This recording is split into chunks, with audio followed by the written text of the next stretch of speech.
ঢাকা বিশ্ববিদ্যালয়ে টাঙানো মতিউর রহমান নিজামী, দেলাওয়ার হোসেন সাঈদী সহ সকল যুদ্ধাপরাধীর ছবি অপসারণ করা হয়েছে। ছাত্র, যুবক, জনতার বাংলাদেশে স্বাধীনতা বিরোধী যুদ্ধাপরাধীদের ছবি কোথাও থাকবে না, তাদের কোনো নাম নিশানাও কোথাও রাখা হবে না, এমন স্লোগান দিয়েছে ছাত্র, যুব, জনতা একটি অংশ। তাদের দাবি, বাংলাদেশকে গত 54 বছর ধরে যারা অস্বীকার করেছে তাদের কোনো অবস্থান বাংলাদেশের কোথাও রাখা যাবে না। এমনকি তাদের যারা সহযোগী, তাদের যারা সহমর্মী এবং তাদের যারা সমর্থক, সবাইকে বাংলাদেশের মাটিতে বয়কটের ডাক দেওয়ার আহ্বান জানিয়েছে ছাত্র, যুব, জনতা।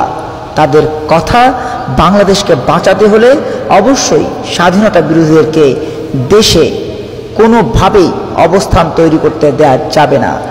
রাজনীতি, শিক্ষা, সাহিত্য, সংস্কৃতি, ধর্ম, মানবতা, সুশিক্ষা, সভ্যতা, প্রতিটা স্তরে এদেরকে প্রতিহত করতে হবে।